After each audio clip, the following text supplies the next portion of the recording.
Hello મિત્રો, આપનું અમારી યુટ્યુબ ચેનલ બેઝ ઇન ગુજરાતીમાં સ્વાગત છે। આજે આપણે રિઝનિંગનો પોઈન્ટ ઘન અને પાસા વિશે સમજશું। મને ખાતરી છે કે તમે આ વિડીયો જોયા બાદ કોઈ પણ બુક કે અન્ય વિડીયો જોવાની જરૂર નહીં રહે। તમે કોઈ પણ ક્વેશ્ચન, કોઈ પણ પ્રશ્નને તમે જાતે જ સોલ્વ કરી શકશો। જોઈએ ઘન। ઘનમાં શું હોય છે? ઘનમાં 6 બાજુ હોય છે। તો કઈ કઈ બાજુ? એક આ ઉપરની બાજુ અને તેની સામેની બાજુ એટલે આ નીચેની બાજુ, બે થઈ। બે બાજુની બાજુ, આ બાજુની બાજુ એક અને એક આ બાજુ, એક આગળની બાજુ, આ આગળની બાજુ અને એક આ પાછળની બાજુ। એમ કરીને ઘનને 6 બાજુ હોય છે અને ઘનને 8 જેટલા ખૂણાઓ હોય છે। જોઈએ તો ઘનને 4 ખૂણા ઉપર હોય છે અને 4 ખૂણા નીચે હોય છે।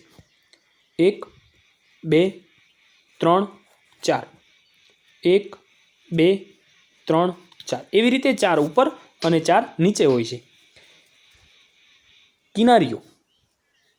કિનારી કોને કહેવાય? જ્યારે બે બાજુ ભેગી થાય અને વચ્ચે એક કિનારીનું સર્જન કરે, જેમ કે આ આગળની બાજુ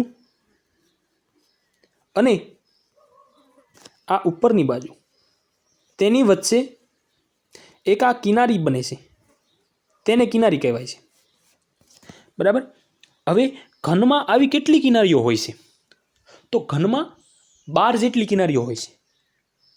કિનારી કઈ કઈ જગ્યાએ બને છે બતાવું તો અહીંયા ઉપર અને સામેની બાજુ વચ્ચે એક કિનારી બને છે, જ્યારે ઉપરની બાજુ અને પાછળની બાજુ વચ્ચે એક કિનારી બને છે। તેવી જ રીતે નીચે પણ કિનારી બને છે, કેમ કે સામેની બાજુ અને નીચેની બાજુ વચ્ચે કિનારી બને છે, જ્યારે પાછળની બાજુ અને નીચેની બાજુ વચ્ચે કિનારી બને છે।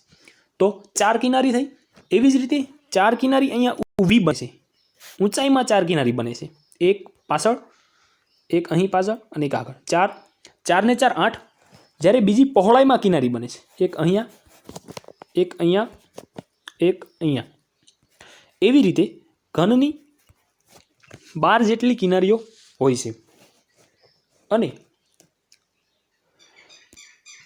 ઘનમાં એક બાજુને 4 બાજુ હોય છે અને એક સામેની બાજુ હોય છે। બતાવો આપણે કે આ એક ઉપરની બાજુ થઈ, તો હવે એની બાજુની બાજુમાં કઈ બાજુ હશે? જે આ બાજુ એક અને એક એની સામેની બાજુ, એક આગળની બાજુ અને એક પાછળની બાજુ, 4 બાજુ થઈ। જ્યારે સામેની બાજુ, ઉપરની બાજુની સામેની બાજુ, નીચેની બાજુ, આ નીચેની બાજુ થઈ। એવી રીતે હોય છે। હવે જોઈએ ઘન એક 3 ડાયમેન્શન સ્ટ્રક્ચર છે, જેના કારણે એમની ઊંચાઈ, પહોળાઈ અને લંબાઈ સમાન હોય છે, જેને આપણે 3 ડાયમેન્શન કહીએ છીએ। ત્યારબાદ આપણે પાસા વિશે જાણીશું। પાસાના 2 પ્રકાર હોય છે, પ્રમાણભૂત પાસા અને સામાન્ય પાસા। હવે પ્રમાણભૂત પાસા અને સામાન્ય પાસામાં ફરક શું હોય છે એ સમજશું। પ્રમાણભૂત પાસા કોને કહેવાય? જે સામસામેની બાજુનો સરવાળો 7 થતો હોય તેને આપણે પ્રમાણભૂત પાસા કહીશું। જેમ કે અહીંયા ઉપરની બાજુ અને તેની સામેની બાજુ એટલે નીચેની બાજુનો સરવાળો 7 થતો હોય તો તેને પ્રમાણભૂત પાસા કહેવાય। જેમ કે ઉપરની બાજુમાં 2 છે અને તેની સામેની બાજુ એટલે કે નીચેની બાજુમાં 5 છે, જેનો સરવાળો 7 થાય છે। જ્યારે આ બાજુમાં 6 અને એની સામેની બાજુમાં 1, 6 + 1 બરાબર 7। એટલે હવે આગળની બાજુ અને પાછળની બાજુ, આગળની બાજુ 3, પાછળની બાજુ 4, જેનો સરવાળો 7 થાય છે। એટલે કે સામસામેની બાજુ ઘનની બધી બાજુની સામસામેની બાજુ 7નો સરવાળો 7 થાય છે એટલે આ પાસું પ્રમાણભૂત પાસું છે તેમ કહેવાય. હવે આપણે જોઈએ સામાન્ય પાસું.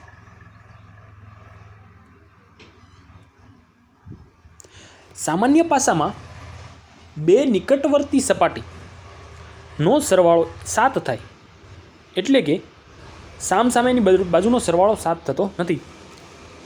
જે આપણે જોઈએ આ પાસા પરથી કે આ પાસાની ઉપરની સપાટી 2 છે જ્યારે બાજુની સપાટી 5 છે. જે બેનો સરવાળો 7 થતો હોવાને કારણે તેને સામાન્ય પાસું કહેવાય છે.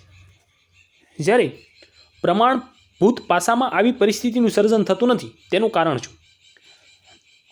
જ્યારે સામસામેની બાજુનો સરવાળો 7 થાય ત્યારે તેવું કોઈ દિવસ તેવું બનતું નથી કે બાજુની સપાટીનો અંકોનો સરવાળો 7 થાય જ નહીં.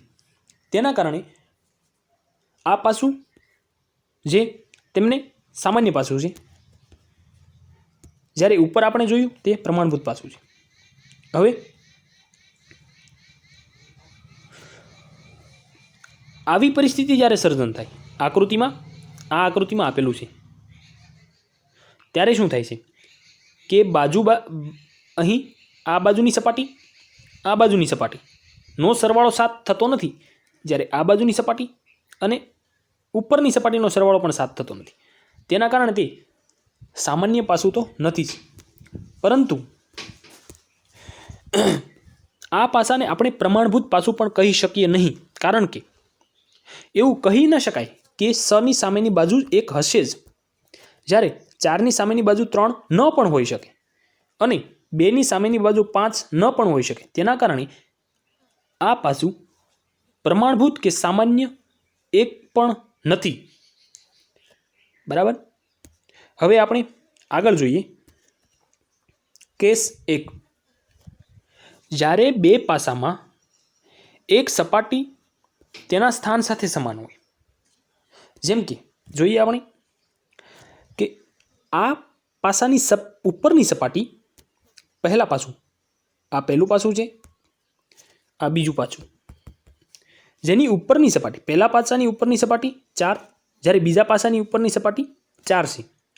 જ્યારે બે પાસામાં તેની સપાટી સ્થાન સાથે સમાન હોય, આ પણ સમાન છે, આ પણ સમાન છે, ત્યારે આવી પરિસ્થિતિમાં બાકી વધેલી સપાટીના અંકો સામસામેની બાજુ હોય છે.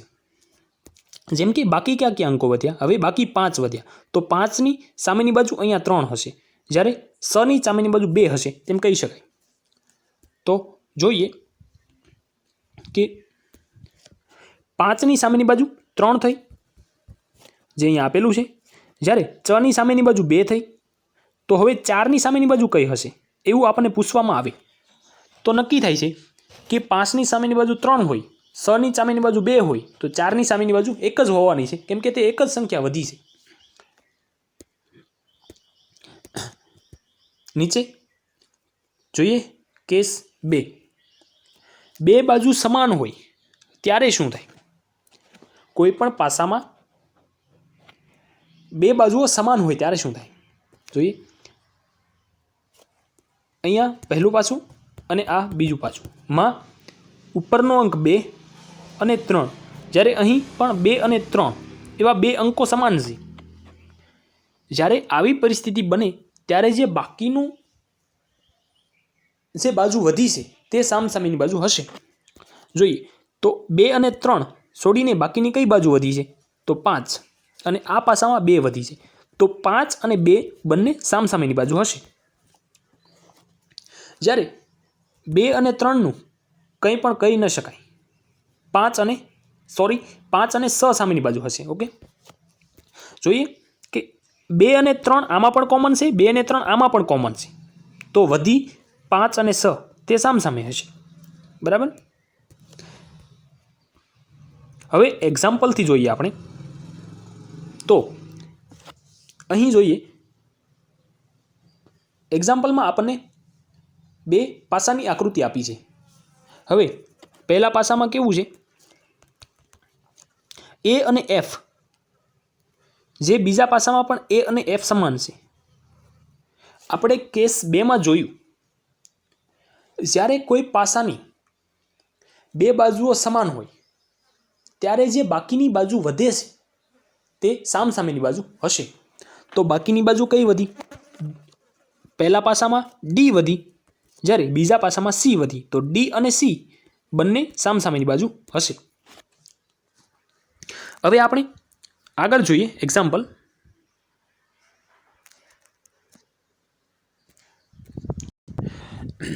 અહીંયા 3 આકૃતિઓ આપી છે આપણને. હવે આપણને નીચે કીધું છે કે 4ની સામેની બાજુ કઈ હશે? 4ની સામેની બાજુ કઈ હશે? તો આકૃતિ 1, 2 અને 3માં 4ની સામેની બાજુ કઈ હશે? તો આકૃતિ પહેલી અને બીજી જોઈએ, જેમાં 3 અને 2 સમાન છે. જ્યારે આકૃતિ બીજી અને ત્રીજીમાં ઉપરની સપાટી ચ અને અહીંયા પણ ઉપરની સપાટી ચ જે સમાન છે. જ્યારે આપણે કેસ 1માં જોયું કે જ્યારે કોઈ પણ બે પાસાની એક સપાટી તેના સ્થાન સાથે સમાન હોય ત્યારે બાકીની જે બે સપાટી વધી છે તે પોતપોતાના સામસામેની બાજુ હશે. તો જોઈએ કઈ રીતે થાય છે. બાકીની બાજુ કઈ વધી? અહીંયા 3, તો 3ની સામેની બાજુ 4, એટલે 3ની સામેની બાજુ 4. જ્યારે અહીંયા આ બાજુ વધી 2, જેની સામેની બાજુ 1 થશે. તો 2ની સામેની બાજુ 1. તો હવે જોઈએ 3, 4, 1, 2. તો હવે 4ની સામેની બાજુ કઈ થઈ? 3. જે આપણને પ્રશ્નમાં પૂછ્યું છે કે 4ની સામેની બાજુ કઈ હશે? તો 4ની સામેની બાજુ 3 હશે.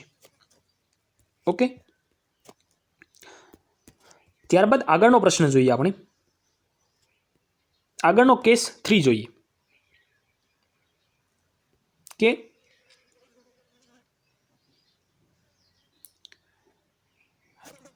આ કેસમાં પણ એવું જ છે. જ્યારે બે બાજુઓ સમાન હોય ત્યારે ત્રીજી બાજુ જે વધે છે તે બંને પાસાની એક બાજુની સામસામેની સપાટીઓ હશે. જે અહીંયા 5 અને અહીંયા 6 વધી છે, તો 5 અને 6 બંને સામસામેની સપાટીઓ થઈ. આગળનો પ્રશ્ન જોઈએ આપણે. બે પાસાઓ આપેલા છે જેમાં એ અને એફ બંને પાસાઓમાં સમાન છે. તો બાકીની બાજુ કઈ વધી? ડી અને સી. તો ડી અને સી સામસામેની બાજુ હશે. જ્યારે નીચે 3 પાસાઓ આપેલા છે. એક્ઝામ્પલ, અહીં આપણને એક્ઝામ્પલમાં 3 પાસાઓ આપેલા છે. જ્યારે પૂછવામાં આવ્યું છે કે 4ની સામેની બાજુ કઈ હશે? બરાબર. આ પ્રશ્ન આપણે આગળના એક્ઝામ્પલમાં જોયો છે. ત્યારબાદ 3 પહેલાં આપણે જોયું કે 3 પાસાઓ હોય, પરંતુ હવે એક પાસું વધારીએ કે 4 પાસાઓ હોય ત્યારે શું સર્જાય છે. તો અહીં પ્રશ્નમાં એફની સામેની બાજુ કઈ છે તેવું પૂછવામાં આવ્યું છે. 4 પાસાઓ આપેલા છે.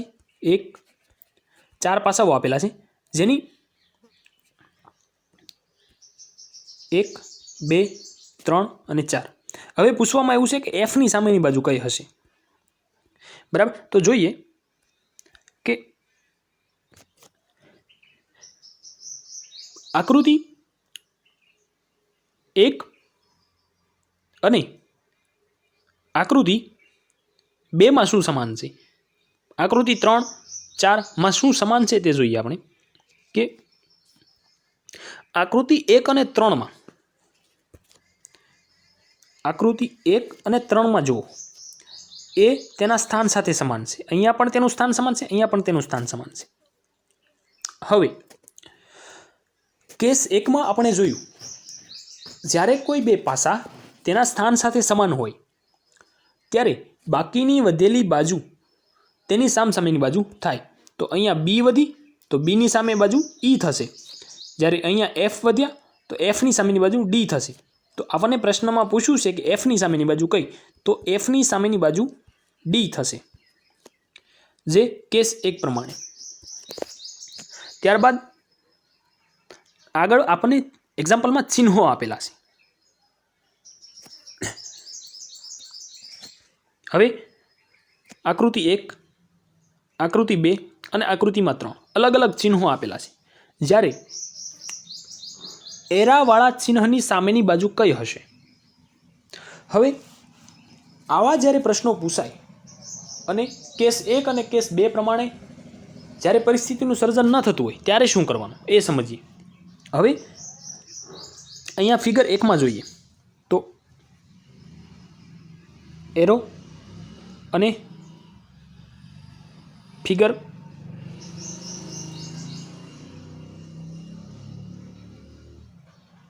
1 અને 2 માં કોઈ સમાનતા નથી. ઓકે, 2 અને 3માં પણ કોઈ સમાનતા નથી. અહીં આપણે જોઈ શકીએ કે એક પરિસ્થિતિ તેવી પણ બની શકે કે અહીંયા આ સમાન છે, પોતાના સ્થાન સાથે સમાન છે, પરંતુ ત્યાં એરો નથી. તેના કારણે એટલી તો આપણને સમજ પડે કે સ્ક્વેર અને આ ત્રિકોણ જ્યારે ડોલર અને ત્રિકોણ સામસામે હશે. બરાબર. હવે જ્યારે આવી પરિસ્થિતિ બને ત્યારે શું કરવાનું? તો તીરથી આપણે ઘડિયાળની દિશામાં ચાલવાનું. આપણને પૂછ્યું છે કે ચિહ્ન તીરથી કઈ બાજુ? તો હવે આકૃતિ 1 અને આકૃતિ 3માં સ્ટાર એટલે કે ત્રિકોણ સમાન છે. હવે ત્રિકોણ સમાન છે બંનેમાં, તો ત્રિકોણથી ઘડિયાળની દિશામાં ચાલવાનું. એટલે કે ત્રિકોણથી ઘડિયાળ, આકૃતિ 1માં તમે ત્રિકોણથી ઘડિયાળની દિશામાં ચાલશો તો પછી વર્તુળ આવશે, ત્યારબાદ ના ત્રિકોણથી ચાલશો તો ત્યારબાદ આપણને ક્યુ ચિહ્ન આવશે. ત્રિકોણ પછી ઘડિયાળની દિશામાં ચાલશો તો એરો આવશે, ત્યારબાદ શૂન્ય આવશે. અને આકૃતિ 3માં ત્રિકોણ ઘડિયાળની દિશામાં, ત્રિકોણ વચ્ચે પ્લસ, જ્યારે પછી સ્ક્વેર આવશે. ઓકે. હવે આવી પરિસ્થિતિમાં બને ત્યારે તેની ઘડિયાળની દિશામાં ચાલવાનું. કોઈ પણ એક ચિહ્ન કે અંક કોમન લઈ અને તેની ઘડિયાળની દિશામાં ચાલવાનું. હવે બાકીના જે આપણને અંક મળ્યા છે તે સામસામે હશે. જેમ કે 0ની સામે ચોરસ હશે અને એરાની સામે ચોરસ અને વચ્ચે પ્લસ હશે. તો આપણને પૂછવામાં આવ્યું છે કે એરાવાળા ચિહ્નની સામેની બાજુ કઈ હશે? તો એરાવાળા ચિહ્નની સામેની બાજુ ચોરસ અને વચ્ચે પ્લસ હશે. આગળનું એક્ઝામ્પલ જોઈએ. આપણને આપ્યું છે 3 આકૃતિ આપી છે અને પૂછવામાં આવ્યું છે કે ખાલી જગ્યામાં કયો અંક આવશે. જ્યારે આવું બને ત્યારે આપણે ડાઇસને ઓપન કરી દેવાનો, એટલે કે પાચાને ખોલી નાખવાનો. પાચાને ખોલતા શીખીએ. જ્યારે 2 અંક સમાન લઈ લેવાના. 2 અંક સમાન કેમાં છે જોઈએ તો અહીંયા પહેલી આકૃતિમાં, આકૃતિ 1માં 2 સમાન છે, જ્યારે આકૃતિ 2માં પણ 2 સમાન છે. આવી પરિસ્થિતિમાં આપણે જોઈએ તો કોઈ પણ પાસાને ખોલવા માટે સૌપ્રથમ 4 ચોકઠા બનાવી દેવાના. 1 2 3 આ 4. આ એની ઉપરની બાજુ, આ એની નીચેની બાજુ. હવે આ બાજુ અને આ બાજુ સામસામે હશે, આ બાજુ અને આ બાજુ સામસામે હશે. બરાબર. જ્યારે આપણે કોઈ પણ બોક્સને ઓપન કરીશું ત્યારે આ એની ઉપરની સપાટી હશે, આ એની નીચેની સપાટી હશે, આ એની સામેની બાજુ, આ એની સામેની બાજુ, આ આગળની બાજુ અને આ પાછળની બાજુ હોઈ શકે. હવે જોઈએ કે 2 કોઈ પણ સમાન અંકથી ઘડિયાળની દિશામાં ચાલવાનું અને જે પણ અંક સમાન હોય તેને ઉપરની બાજુ લેવાના. તો અહીંયા આપણે બોક્સ ખોલ્યું છે, ઉપરની બાજુ 2, ત્યારબાદ ઘડિયાળની દિશામાં 3 અને પછી 4. તો અહીંયા આપણે 3 લખ્યા, અહીંયા 4 લખ્યા. ત્યારબાદ બીજી આકૃતિમાં 2 પછી ઘડિયાળની દિશામાં ચાલો. ઘડિયાળ એટલે આ ઘડિયાળ, બરાબર. તો હવે એની દિશા એટલે આ બાજુ ચાલવાનું, આ બાજુ ઘડિયાળની દિશામાં, આ બાજુ. ઓકે. તો બીજી આકૃતિમાં 2 પછી ઘડિયાળની બાજુ અહીંયા તીરો બતાવ્યો છે, 2 પછી 5 પછી 6. ઓકે, મળી ગયું. હવે 2 3 4 5 અને 6 વધ્યો આંક તે નીચેની સાઈડ લખી દેવાનો 1.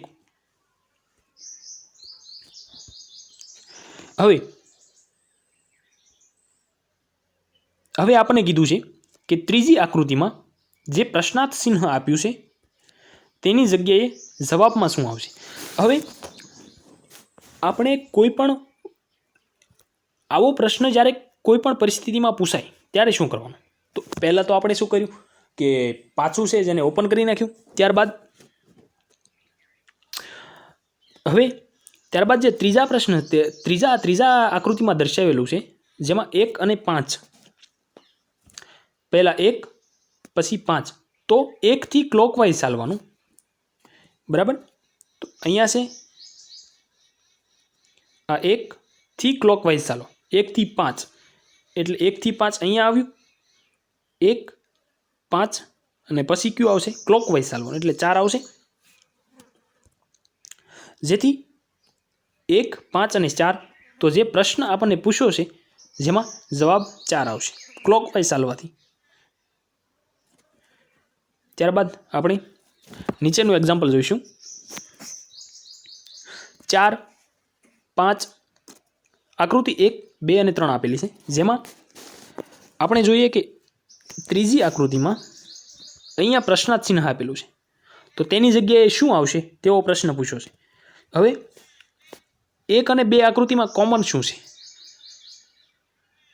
5 કોમન છે, જેને આપણે ડાઇસ ઓપન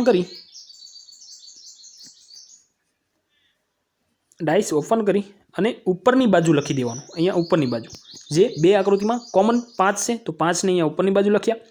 ત્યારબાદ ક્લોકવાઇઝ ચાલવાનું, 5 પછી 6, તો આ બાજુથી ચાલવાનું 6 અને પછી કયું આવશે ક્લોકવાઇઝ એટલે 4, તો પછી 4 લખવાના. ત્યારબાદ હવે 5 થી ક્લોકવાઇઝ ચાલો, ક્લોકવાઇઝ એટલે નીચે આવશે, તો 5 થી 1 અને પછી 2, તો 1 અહીંયા લખ્યો અને 2 અહીંયા લખ્યા, બરાબર. હવે 5 6 4 1 2, બાકી કયું વધ્યું 3 જે નીચે આવશે. તો હવે આપણને ત્રીજી આકૃતિમાં જેમાં પ્રશ્નાર્થ ચિહ્ન હતી શું આવશે. તો જ્યાં પણ પ્રશ્નાર્થ ચિહ્નની નિશાની હોય તેને છેલ્લે રાખવાનું અને જે એની બાજુનું હોય એને પ્રથમ લઈ લેવાનું. તો 3 ને પ્રથમ લો, 3 થી ક્લોકવાઇઝ ચાલો, 3 થી 2. હવે અહીંયા નીચેની સાઈડ 3 છે અને અહીંયા 2 અહીંયા છે, 3 2 અને પછી ક્લોકવાઇઝમાં 1 આવશે, 2 પછી 1 આવશે એટલે 3 2 અને પછી 1 આવશે. તો પ્રશ્નાર્થ ચિહ્નની જગ્યાએ 1 આવશે, જે જોયું આપણે. તો આપણે હવે આગળના લેક્ચરમાં ઓપન ડાઇસમાં જે પ્રશ્નો પૂછેલા હોય છે તેના વિશે જાણીશું. તો અંત સુધી વિડીયો જોયા બદલ આભાર.